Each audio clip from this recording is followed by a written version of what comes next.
پیارے عزیزو، آج ہم پڑھیں گے لوکا کی انجیل، اس کا پہلا باب، اس کی 19ویں آیت سے 20ویں آیت تک۔ لوکا کی انجیل، اس کا پہلا باب، اس کی 19ویں آیت سے 20ویں آیت تک۔ فرشتے نے جواب میں اس سے کہا، میں جبرائیل ہوں، جو خدا کے حضور کھڑا رہتا ہوں، اور اس لیے بھیجا گیا ہوں کہ تجھ سے کلام کروں اور تجھے ان باتوں کی خوشخبری دوں۔ اور دیکھ، جس دن تک یہ باتیں واقعہ نہ ہو لیں تو چپ کر رہے گی اور بول نہ سکے گا، اس لیے کہ تو نے میری باتوں کا جو اپنے وقت پر پوری ہوں گی یقین نہ کیا۔ اور لوگ زکریا کی راہ دیکھتے اور تعجب کرتے کہ اسے مقدس میں کیوں دیر لگی۔ جب وہ باہر آیا تو ان سے بول نہ سکا، بس انہوں نے معلوم کیا کہ اس نے مقدس میں رویا دیکھی ہے، اور وہ ان سے اشارے کرتا تھا اور گونگا ہی رہا۔ پھر ایسا ہوا کہ جب اس کی خدمت کے دن پورے ہو گئے تو وہ اپنے گھر گیا۔ ان دنوں کے بعد اس کی بیوی الشبہ حاملہ ہوئی، اور اس نے 5 مہینے تک اپنے تئیں یہ کہہ کر چھپائے رکھا کہ جب خداوند نے میری رسوئی لوگوں میں دور کرنے کے لیے مجھ پر نظر کی، ان دنوں میں نے آمین۔ خدا کے پاک کلام کے پڑھے اور سنے۔ ایک شخص کی تفصیل بیان کی گئی ہے کہ ایک شخص ہے جس نے ایک پاکستان کو لگایا اور اس پاکستان کی اس نے بڑی حفاظت کی، اور جب پھل کھانے کا وقت آیا ہے تو اسے پھل نہیں ملتا اس میں سے، اور پھر وہ اس میں سے پھل ڈھونڈنے کے لیے آتا ہے لیکن پھل نہیں ملتا۔ جو باغبان ہے، خدا کا بیٹا یسوع ہے، ارے وہ ترس سے بھرا ہوا ہے، وہ محبت کا پانی ہے۔ اسے رسپانس کیا ملتا ہے اس کو کہ اے مالک، تو اسے 1 سال اور بھی عطا کر دے۔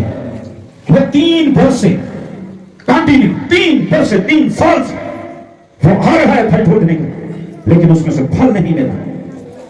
پھر اس کی ریکویسٹ کی کہ اس کو 1 سال اور مزید بخش دے، میں اس کے گرد کھانا کھودوں گا، میں اس کی اچھی پرورش کروں گا، میں اس کو کھاد ڈالوں گا، اور اگر پھر یہ پھل نہ لائے تو اسے کاٹ ڈالنا۔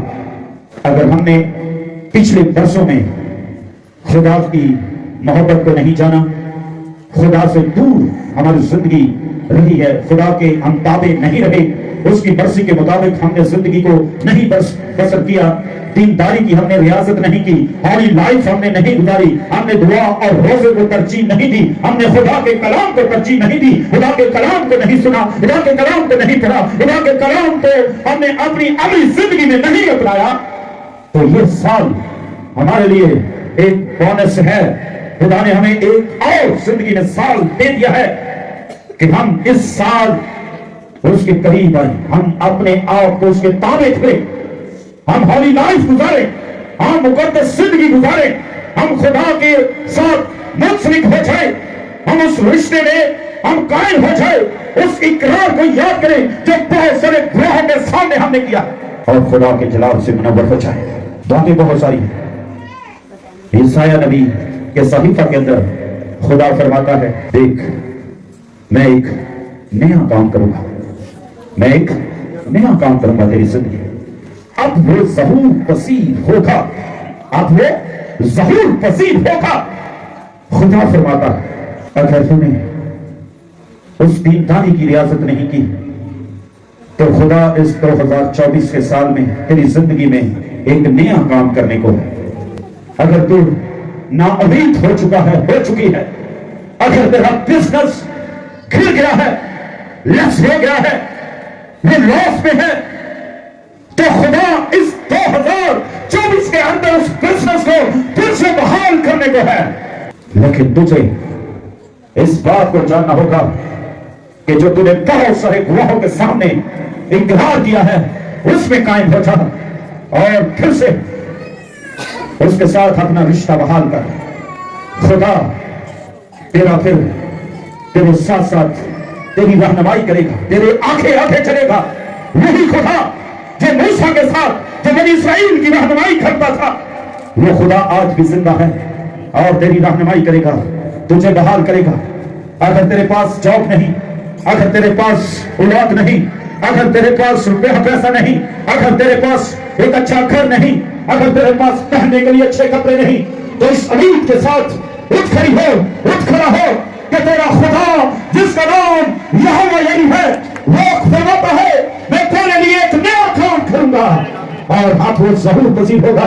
وہ 2024 کے اندر تیری زندگی کے اندر ایک نیا چیپٹر کھولنے کو ہے. تیری زندگی کو ایک نئی سمت میں لے کر جانے کو ہے. تجھے نئی قوت بخشنے کو ہے. وقت تو اپنا دل اس کو دے تاکہ تو اس کی نعمتوں سے آسودہ ہو سکے. خدا نے ہمیں آزاد کیا ہے, آزاد رہنے کے لیے. ہم آزادی کے ساتھ اس کی تمجید کریں, اس کی حمد و ثنا کریں, اس کے کلام کو سنیں اور اس کی آواز دنیا میں بنے. لیکن ہم اسی بوجھ کے ساتھ جب 2024 کے اندر انٹر ہوں گے تو ہمارے لیے پھر یہ خطرے کی گھنٹی ہے